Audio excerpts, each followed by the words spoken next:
আসসালামু আলাইকুম। প্রায় ১৪০০ বছর আগের কথা। তখন আরবের পরিবেশ ছিল অত্যন্ত ভয়াবহ। সমাজের মানুষের অবস্থা মোটেও ভালো ছিল না। লোকেরা প্রায় সবাই অজ্ঞত ও অন্ধকারে নিমজ্জিত ছিল। তারা সর্বদা মারামারি ও কাটাকাটিতে লিপ্ত থাকত। মানুষ নানা বর্ণ ও গোত্রের ভিত্তিতে হয়ে পড়েছিল, ফলে আরবের মাটিতে প্রায়ই খুন ঝরত। মানুষের নিরাপত্তা বলতে কিছুই আর অবশিষ্ট ছিল না। ফলে মানুষের সমাজ হয়েও আরব ভূমি তখন একটা নরকে পরিণত হয়েছিল। মরুময় আরবের এমন দুর্যোগময় মুহূর্তে পবিত্র কাবা মক্কায় জন্মগ্রহণ করেন বীর পুরুষ হজরত ওমর রাদিয়াল্লাহু তাআলা আনহু। সে সময় আরবের মক্কা নগরীতে বেশ কয়েকটি নামকরা গোত্র বাস করত। এরকম কয়েকটি গোত্রের নাম আদি গোত্রেই হজরত ওমর ফারুক রাদিয়াল্লাহু তাআলা আনহু জন্মগ্রহণ করেন। জন্মের পর মা বাবা তাকে হাফস বলে ডাকতেন, তবে তার প্রকৃত নাম ছিল ওমর। প্রকৃতপক্ষে তিনি হজরত ওমর ফারুক নামে সর্বাধিক পরিচিত ছিলেন। আজও গোটা বিশ্বের মানুষ তাকে এই নামেই চেনেন। ফারুক তার গুণবাচক নাম। ফারুক শব্দের সত্য মিথ্যার প্রভেদকারী। হজরত ওমর ফারুকের পিতার নাম খাত্তাব। তিনি তদান্তর আরব সমাজের একজন প্রভাবশালী লোক ছিলেন। আদি বংশেও একজন নামকরা ব্যক্তি ছিলেন খাত্তাব। হজরত ওমর রাদিয়াল্লাহু তাআলা এর মায়ের নাম হান্তামা। তিনি ছিলেন হিশাম ইবনে মুগিরার পরম আদরের কন্যা। হিশাম ইবনে মুগিরা তখনকার আমলের নামকরা সেনাপতি এবং সাহসী যোদ্ধা বলে পরিচিত ছিল। তার গোত্র ছিলেন খালিদ বিন ওয়ালিদ। ইসলামী যুগের অন্যতম শ্রেষ্ঠ সেনাপতি হলেন ওয়ালিদ। জাবালে আকিব নামে আরবে এক বিখ্যাত পাহাড় ছিল। এ পাহাড়ের পাদদেশে ছিল আদি বংশের লোকেদের বসতি। তারা এ পাহাড়ি এলাকায় অনেক দিন থেকে বাস করত। হজরত ওমর রাদিয়াল্লাহু তাআলা এ পাহাড়ি এলাকায় জন্মগ্রহণ করেন। খোলাফায়ে রাশিদার আমলে আকিব পাহাড়টির মর্যাদা বহুলা অংশে বেড়ে যায়। এটিকে নতুনভাবে নামকরণ করা হয়। হজরত ওমর রাদিয়াল্লাহু তাআলা আনহু এর নাম অনুসারে পাহাড়টির নামকরণ করা হয় জাবালে উমর, অর্থাৎ ওমরের পাহাড়। হজরত ওমর রাদিয়াল্লাহু তাআলা আনহু যখন জন্মগ্রহণ করেন তখন মহানবী হজরত মুহাম্মদ সাল্লাল্লাহু আলাইহি সাল্লাম এর বয়স ছিল মাত্র ১৩ বছর। এ হিসেবের মতে হজরত ওমর রাদিয়াল্লাহু তাআলা আনহু সর্বশেষ নবী হজরত মুহাম্মদ সাল্লাল্লাহু আলাইহি সাল্লাম এর ১৩ বছরের ছোট। ওমর রাদিয়াল্লাহু তাআলা আনহু বেশ সুঠাম দেহী ও স্বাস্থ্যবান ছিলেন। শুধু শারীরিক শক্তি নয়, ওমর রাদিয়াল্লাহু তাআলা এর বুক ভরা ছিল অসীম সাহস। তার গায়ের রং ছিল উজ্জ্বল গৌরবর্ণ, মাথার টাক ছিল। হজরত ওমর রাদিয়াল্লাহু তাআলা আনহু এর ঘন দাড়ি ও দীর্ঘকৃতির শারীরিক সবার নজর কাড়ত। তিনি প্রকৃত অর্থেই একজন সুপুরুষ ছিলেন। তার সাহস ও বীরত্বের কথা সারা বিশ্বের মানুষ ভালো করেই জানত। বড় হয়ে হজরত ওমর রাদিয়াল্লাহু তাআলা আনহু খোলাফায়ে রাশিদিন দ্বিতীয় খলিফা নির্বাচিত হন। তবে ওমর রাদিয়াল্লাহু তাআলা এর শৈশব, কৈশোর ও যৌবন সম্পর্কে তেমন কিছু জানা যায় না। কৈশোরে ওমর রাদিয়াল্লাহু তাআলা আনহুর এর পিতা তাকে উটের রাখালের কাজে লাগিয়ে দেন। তিনি মক্কার কাছে দাজলাল নামক স্থানে উট চড়াতেন। এভাবে ধীরে ধীরে এ মহামানব দুনিয়ার নামকরা মানুষে পরিণত হন। বলতে পারো হজরত ওমর রাদিয়াল্লাহু তাআলা আনহু কত সালে কোথায় জন্মগ্রহণ করেন, তিনি কোন বংশে জন্মগ্রহণ করেন, তার পিতা মাতার নাম কি, হিমাস ইবনে মুগিরা কে ছিলেন, ওমর রাদিয়াল্লাহু তাআলা এর প্রকৃত নাম কি। হজরত ওমর রাদিয়াল্লাহু তাআলা যখন দুনিয়ায় এলেন তখন সমগ্র আরব দেশের ঘোর অন্ধকার নিমজ্জিত ছিল। অধিকাংশ মানুষ ছিল মূর্খ ও নিরক্ষর। তারা ছিল অনেকটা বর্বর প্রকৃতির।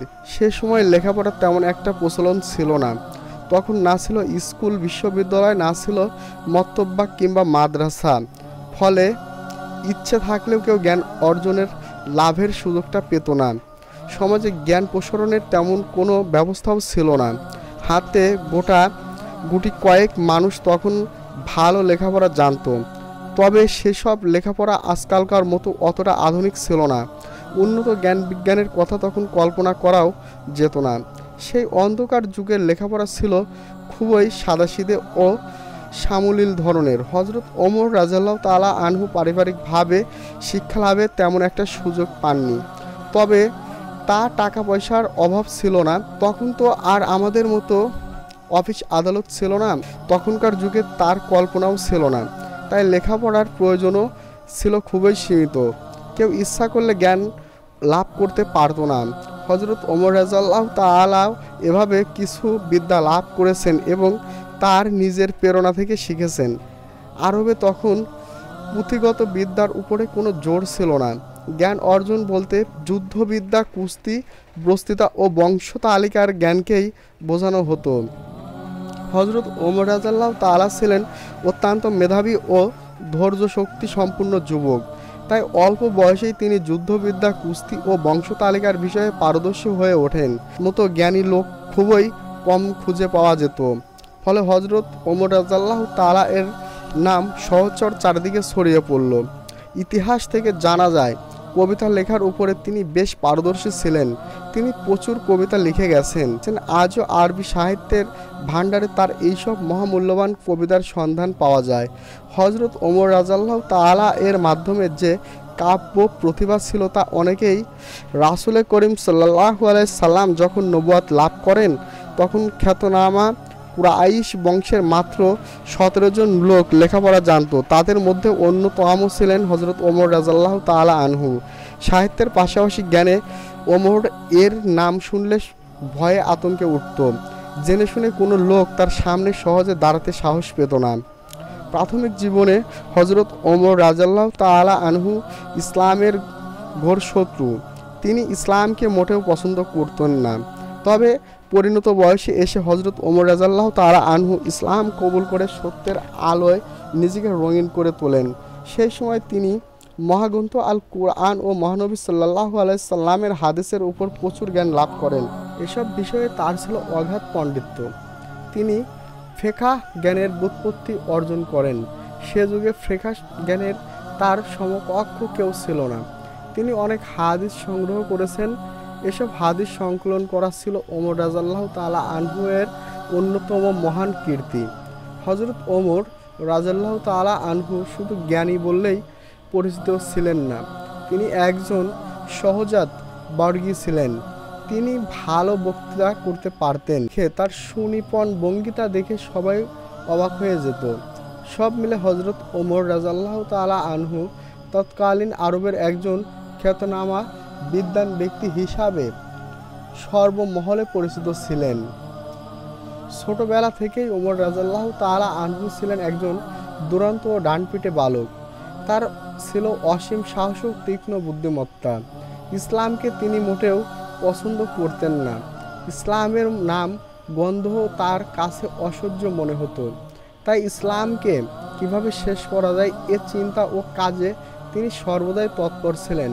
কেউ ইসলাম কবুল করেছে শুনলেই ওমর ক্ষেপে আগুন হয়ে যেতেন। এজন্য তার হাতে বহু মুসলিম নির্যাতিত হয়েছিল। অনেক আত্মীয় স্বজনও ইসলাম কবুল করে ওমর রাদিয়াল্লাহু তাআলা আনহুর এর অত্যাচার থেকে রেহাই পাননি। হজরত ওমর আলাইহিস সালাম এর আত্মীয় স্বজনদের মধ্যে জায়েদের পুত্র সাইদ সর্বপ্রথম ইসলাম কবুল করেন। সাইদ ওমর আলাইহিস সালাম এর ভগ্নিপতি এবং বোন ফাতেমার স্বামী। বোন ফাতেমাও গোপনে ইসলাম কবুল করেন, কিন্তু এ খবর ওমর রাদিয়াল্লাহু তাআলা আনহু জানতেন না। তিনি যখন জানলেন তখন তিনি রেগে ক্ষোভে পাগলের মতো হয়ে গেলেন। তাদের সাহায্য করতে তিনি ছুটে গেলেন বোনের বাড়িতে। আর এই ঘটনার মধ্য দিয়েই ওমর রাদিয়াল্লাহু তাআলা আনহু এর জীবনে ঘটে গেল এক অভাবনীয় পরিবর্তন। অবশেষে তিনি নিজেও মহান ইসলামের সৌন্দর্যে আকৃষ্ট হলেন। তিনি ওমর রাদিয়াল্লাহু তাআলা এর ইসলামের গ্রহণের ঘটনাটা ছিল বেশ চিত্তাকর্ষক। ওমর রাদিয়াল্লাহু তাআলা আনহু এর মতো মক্কায় আরও যারা বড় বড় নেতা ছিল তারাও ইসলামের উপর প্রচণ্ড ক্ষিপ্ত ছিল। সুযোগ পেলেই তারা ইসলামের মূল উৎপাটন করার চেষ্টা করত। মুসলিম কাউকে পেলে এসব কাফের মুশরিককেও তাদের উপরে নিপীড়িত চালাতো। তারা মুসলমানদের উপর হায়নার মতো ঝাঁপিয়ে পড়তো। তাদের সবার প্রধান টার্গেট ছিল ইসলামের নবী হজরত মুহাম্মদ সাল্লাল্লাহু সাল্লাম। তারা নবী সাল্লাল্লাহু সাল্লামকেও সহ্য করতে পারত না। মক্কার কাফের মুশরিক সবাই একটাই ভাবনা ছিল, আবদুল্লাহর পুত্র মুহাম্মদ সাল্লাল্লাহু সাল্লাম এর দিনের কাজকে একেবারে শেষ করে ফেলতে হবে। যদি প্রয়োজন হয় মুহাম্মদ সাল্লাল্লাহু সাল্লামকেও দুনিয়া থেকে সরিয়ে ফেলতে হবে। মহানবী হজরত মুহাম্মদ সাল্লাল্লাহু সাল্লামের অপরাধ, তিনি সমাজে মানুষের কাছে নতুন এক ধর্ম প্রচার করছেন। তার ভাষায় মুহাম্মদ আরব সমাজের অশান্তি ও অনাচার সৃষ্টি করেছেন এবং সহজ সরল মানুষকে তিনি বিপথে পরিচালনা করছেন। আরও অভিযোগ ছিল সমাজের যুবক দল তিনি পথভ্রষ্ট করছেন। কাফেররা আরও বলল যে মুহাম্মদ সাল্লাল্লাহু সাল্লাম তাদের বাপ দাদার ধর্ম ও নীতিকে অস্বীকার করছে। কাফের মুশরিকদের ভাষায় মুহাম্মদ সাল্লাল্লাহু সাল্লাম এর এক কাজ মস্ত বড় অন্যায়, এটা নীতি বিরোধী এবং শাস্তিযোগ্য অপরাধের শামিল। তাই তারা বলল এই অন্যায় কাজকে কোনোভাবেই সমর্থন করা যায় না। এদিকে দেখতে দেখতে অনেকেই মহানবী সাল্লাল্লাহু সাল্লাম এর দিনকে গ্রহণ করে ফেলেছে। তাই মুহাম্মদ সাল্লাল্লাহু সাল্লামের কাউকে আর বাড়তে দেওয়া যায় না। এখনই এর মূল পাঠন করা চাই, এই প্রতিজ্ঞা একমত হলো কাফের মুশরিকরা। তাই সবাই এক হলো, জোট বাঁধল। অনেক ভেবেচিন্তে মক্কার কাফেররা মুশরিকরা একদিন একত্রে বসার সিদ্ধান্ত নিল। তাই নদওয়াক নামক স্থানে এক যৌথ সভা ডাকা হলো। সবাই সব চিন্তায় সবাইকে দাওয়াত দেওয়া হলো। নির্দিষ্ট সময়ে আবু লাহাব, আবু জেহেল ও আবু সুফিয়ান সহ কাফেরদের সব বড় বড় নেতা সেখানে গিয়ে হাজির দিল। আজ তাদের বৈঠকের এজেন্ডা একটাই, মুহাম্মদ সাল্লাল্লাহু সাল্লাম এর কাজকর্ম কিভাবে শেষ করা যায়। এ নিয়ে তারা অনেক আলোচনা করলো, অনেক সলা পরামর্শ করা হলো। অবশেষে সবাই এক সিদ্ধান্ত গ্রহণ করা হলো। ঠিক করা হলো যে কোনো মূল্যেই হোক না কেন মুহাম্মদ সাল্লাল্লাহু সাল্লামকে মেরে ফেলতে হবে। কাফের মুশরিকদের সবাই ভালো করে জানতো যে মুহাম্মদ সাল্লাল্লাহু সাল্লামকে দুনিয়া থেকে সরিয়ে দেওয়ার কাজটি খুবই সহজ হবে না। তাই তারা মুহাম্মদ সাল্লাল্লাহু সাল্লাম এর ঘাতকের জন্য লোভনীয় আকর্ষণীয় পুরস্কার ঘোষণা করল। ঠিক হলো যে নবীকে মারতে পারবে তাকে 1000 স্বর্ণ মুদ্রা ও 1000 উট পুরস্কার দেওয়া হবে। সেই যুগে এই পুরস্কার ছিল সত্যিই অভাবনীয়। তাই এ লোভনীয় পুরস্কার পাওয়ার জন্য অনেকের মধ্যেই বেশ আগ্রহ তৈরি হলো। পুরস্কার ঘোষণা করার সাথে সাথেই এটা নিয়ে অনেকেই কানাঘুষা করতে লাগলো, তবে কেউ কোনো কথা বলল না। ফলে এক সময় নওয়াদ সবাই জুড়ে নীরবতা নেমে এলো, কারো মুখে থেকে কোনো কথা সরছে না। মজার ব্যাপার হলো মুহাম্মদ সাল্লাল্লাহু সাল্লামকে হত্যা করার মতো সাহস কারো বুকে জন্মালো না।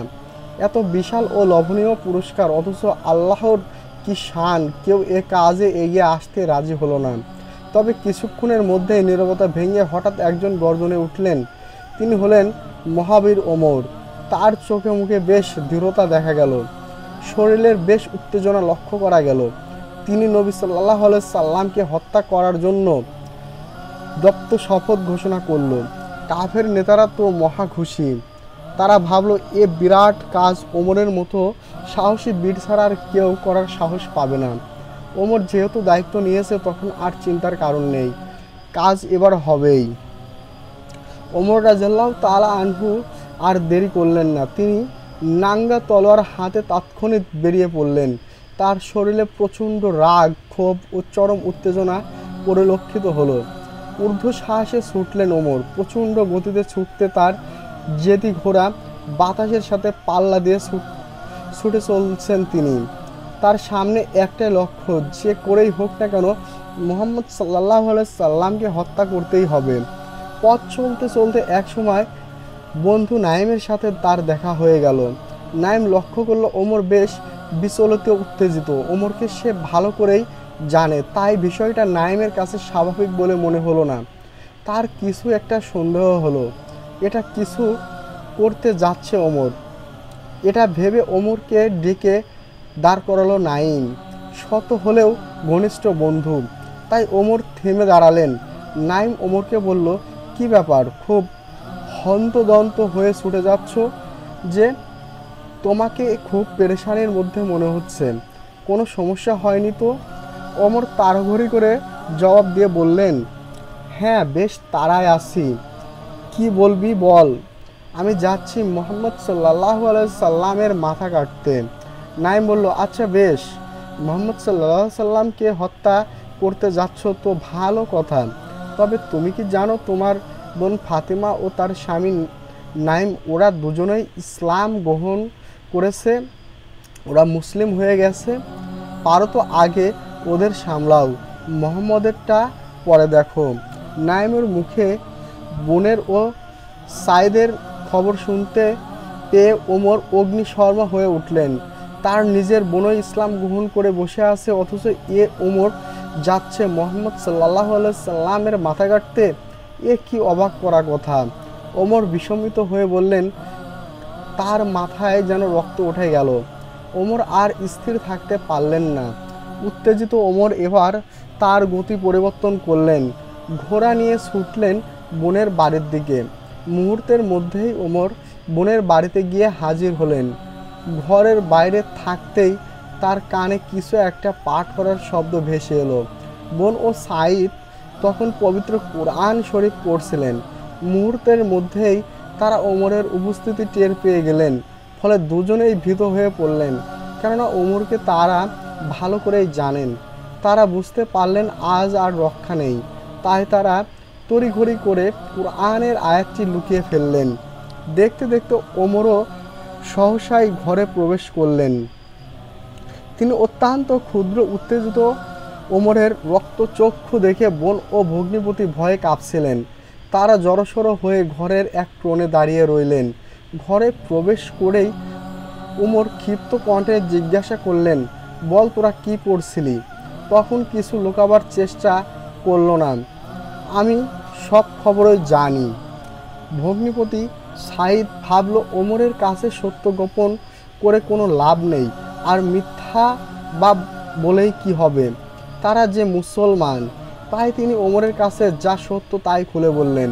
সাঈদ অকপটে স্বীকার করে নিলেন তাদের ধর্ম পরিবর্তনের কথা। তিনি বললেন, আমরা মুহাম্মদ সাল্লাল্লাহু আলাইহি সাল্লামের ধর্ম ইসলাম গ্রহণ করে মুসলিম হয়ে গেছি। আমরা জেনে শুনেই তার সত্য ধর্মকে মেনে নিয়েছি। সাঈদের কথা শেষ হতে না হতেই ওমর অগ্নিশর্মা হয়ে উঠলেন। আর যার কোথাও প্রচণ্ড ক্ষিপ্ত ওমর ভগ্নিপতির উপরে ঝাঁপিয়ে পড়লেন, ভগ্নিপতিকে ভীষণ মারধর করলেন। সাঈদের উপরের আঘাতের পর আঘাত করতে দেখে বোন ফাতেমা আর স্থির থাকতে পারলেন না, তাই তিনি স্বামীকে বাঁচাতে এগিয়ে এলেন। ভাইকে বারবার বোঝানোর চেষ্টা করলেন ফাতেমা, কিন্তু ওমর এতটাই ক্ষিপ্ত ছিল যে তাকে সামলানো সম্ভব হলো না। ওমর রাগের চোটে বোনের শরীরে হাত উঠালেন। ওমরের মারের চোটে বোনের শরীর কেটে গিয়ে রক্তে গড়িয়ে পড়ল। তবে তাতেও ওমরের রাগ পড়ল না, বরং তিনি আরও উত্তেজিত হলেন। এবার তিনি বোন ও ভগ্নিপতিকে চোখ রাঙিয়ে ধমকাতে লাগলেন, তাদের ইসলাম ত্যাগ করতে চাপ দিলেন, ওদের জানে মেরে ফেলারও হুমকি দিলেন। কিন্তু তারা ধীরভাবে ওমরের প্রস্তাব প্রত্যাখ্যান করলেন। তারা বললেন, আমরা জেনে বুঝে মুহাম্মদ সাল্লাল্লাহু আলাইহি সাল্লামের ধর্ম গ্রহণ করেছি, আমরা আল্লাহর সত্য দিনকে খুঁজে পেয়েছি। তুমি যত পারো আমাদের আঘাত করো, তাতে আমরা মরে যাব, তবু মুহাম্মদ সাল্লাল্লাহু আলাইহি সাল্লামের ধর্ম ছাড়তে পারবো না। বোন ও ভগ্নিপতির মুখে এমন ইস্পাত কঠিন ধীরতা দেখে ওমর অবাক হলেন। তার মনে ধাক্কা খেল। তিনি ভাবলেন, তাদের উপর আর কত অত্যাচার করা হলো, তবু তারা ভয় পাচ্ছে না। এত কষ্ট পেয়েও তারা ইসলাম ছাড়ছে না। ইসলামের প্রতি ফাতেমা ও সাঈদের এ প্রচণ্ড আকর্ষণ লক্ষ্য করে ওমর চমকে গেলেন। হঠাৎ তার মনে কি যেন এক ভাবনা সৃষ্টি হলো। তিনি ধীরে ধীরে নিস্তেজ হয়ে পড়লেন। তার মনের জোর যেন ভেঙে পড়ল। খানিকক্ষণ তিনি অবাক বিস্ময়ে বোনের সুন্দর ও নিষ্পাপ মুখের দিকে তাকিয়ে থাকলেন। ওমরের চোখ যেন আটকে গেল বোনের পবিত্র চেহারার ঝলকে। তিনি আর ভাবতে পারছেন না। কিছুক্ষণ পর তার সম্বন্ধিত ফিরে এলো। উত্তেজিত ওমর এতক্ষণে বেশ শান্ত হয়ে পড়েছেন। এবার তিনি নরম কণ্ঠে স্নেহের বোনের কাছে ডাকলেন। তাকে পাশে বসিয়ে বললেন, আচ্ছা বল তো তোরা কি পড়ছিলি, আমাকে এটা দেখাবি কি? বোন ফাতেমা ভাই ওমরের মনের আমূল পরিবর্তন দেখে খুশি হলেন। তিনি খুশিতে যেন নেচে উঠলেন। তার চোখের মুখের অনাবিল তৃপ্তির রেখা ফুটে উঠল। খুশিতে আত্মহারা বোন ফাতেমা প্রিয় ভাই ওমরের কথা বললেন, শুনতে চাও ভাই আমরা কি পড়ছিলাম? তাহলে শোনো। আমরা আল্লাহর পবিত্র কালাম কুরআন পড়ছিলাম। কুরআন অতি পবিত্র গ্রন্থ। এটি মহান প্রভু আল্লাহর কিতাব। তুমি যদি এটা হাতে নিয়ে দেখতে চাও তাহলে অজু করে পবিত্র হয়ে এসো। পবিত্রতা ছাড়া আল্লাহর এ কালাম স্পর্শ করা যাবে না। বোনের মুখে এমন মধুর কথা শুনে ওমরের হৃদয় ত্বরান্বিততে যেন এক শীতল মুলায়েম পরশ অনুভূত হলো। তিনি মোমের মতো নরম হয়ে গেলেন। বোনের কথা মতো ওমর রাদিয়াল্লাহু তাআলা আনহু পবিত্র হয়ে এলেন। এবার বোন ফাতেমা সূরা তাহা ও হাদিসের আয়াতগুলো ওমরের সামনে তুলে ধরলেন। ওমর রাদিয়াল্লাহু তাআলা আনহু পরম যত্ন সহকারে সূরা তাহা ও হাদিসের আয়াতগুলো একবার পাঠ করলেন। পবিত্র কোরআনের অর্থবহ ও আবেগময় আয়াত গড়ে ওমর অতিশয় অভিভূত হয়ে পড়লেন। তার শরীরের এক প্রান্তর শিহরণ যেন খেলে গেল। ওদিকে ওমর রাদিয়াল্লাহু তাআলা এর মনের ভেতরেও এক অলৌকিক তোলপাড় শুরু হয়ে গেল।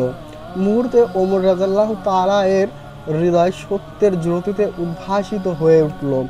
মহামতি ওমর রাদিয়াল্লাহু তাআলা আর স্থির থাকতে পারলেন না। তাই সূরা তাহা পড়া শেষ করেই তিনি বোনকে বললেন, তোমরা নিশ্চয়ই এটা মুহাম্মদ সাল্লাল্লাহু আলাইহি সাল্লামের কাছ থেকে পেয়েছো। আমাকে তার কাছে নিয়ে চলো। আমি নবী মুহাম্মদ সাল্লাল্লাহু আলাইহি সাল্লামের কাছে যাব। আর দেরি করতে রাজি নই। এখনই আল্লাহর দ্বীনের নিয়ামত আমি গ্রহণ করতে চাই। চলো যাই, এসো। যেই কথা সেই কাজ। ওমর অতি দ্রুত মহানবী সাল্লাল্লাহু সাল্লামের কাছে ছুটে গেলেন। ওমরকে হঠাৎ দেখতে পেয়ে মহানবী সাল্লাল্লাহু সাল্লাম তো অবাক। ওমর রাদিয়াল্লাহু তাআলা এর চোখ ও অভিব্যক্তি দেখে আল্লাহর নবী সাল্লাল্লাহু আলাইহি সাল্লাম সবাই বুঝতে পারলেন। তাই তিনি তৃপ্তি আর খুশিতে নবী সাল্লাল্লাহু আলাইহি সাল্লামের মন ভরে উঠল। ওমর রাদিয়াল্লাহু তাআলা আনহু মহানবী সাল্লাল্লাহু আলাইহি সাল্লাম এর পবিত্র নুরানি মুখের দিকে তাকাতেই অভিভূত হয়ে পড়লেন। ওমর রাদিয়াল্লাহু তাআলা আনহু মহানবী সাল্লাল্লাহু আলাইহি সাল্লামকে বললেন, হে আল্লাহর নবী, আমি আজ সবই বুঝতে পেরেছি। সত্য ও সুন্দরের পরশ আমাকে পরাজিত করেছে। আমার একটাই চাওয়া, আমি পবিত্র ধর্ম ইসলাম গ্রহণ করতে চাই। আমাকে আপনি কালিমা পড়িয়ে পবিত্র করুন এবং মুসলমান হওয়ার সুযোগ দান করুন। ওমর মহাবীর। একটু আগেও তিনি ছিলেন মুসলমানদের জানের দুশমন, অথচ এ সাহসী ওমর মহানবী সাল্লাল্লাহু আলাইহি সাল্লামের সামনে দাঁড়িয়ে ইসলাম কবুল করেছে। এ যে কি খুশিময় বার্তা তা কিভাবে প্রকাশ করবেন মহানবী সাল্লাল্লাহু আলাইহি সাল্লাম। তার চোখে মুখে সেই খুশির ঝিলিক যেন ঠিক করে পড়ছিল। মহানবী সাল্লাল্লাহু আলাইহি সাল্লাম ওমরকে কালেমা পড়িয়ে দিলেন। মহানবী সাল্লাল্লাহু আলাইহি সাল্লামের হাতে হাত রেখে ইসলাম গ্রহণ করলেন মহাবীর ওমর। আল্লাহর নবী এজন্য মহান খোদার শুকরিয়া আদায় করলেন। হযরত ওমর রাদিয়াল্লাহু তাআলা আনহু মুসলমান হয়ে যেন এক নতুন জীবন পেলেন। এ নবীকে হত্যা করতে শপথ নিয়েছিলেন ওমর। সে ওমর নবী সাল্লাল্লাহু সাল্লাম এর ধর্ম গ্রহণ করে নিজেকে ধন্য মনে করছেন। তিনি সকল অপবিত্রতা থেকে মুক্ত হয়ে এখন এক প্রভুর গোলামে পরিণত হলেন। এদিকে কাফের মুশরিকরা ওমরের কাজের ফলাফল জানতে অধীর আগ্রহে অপেক্ষা করছিল।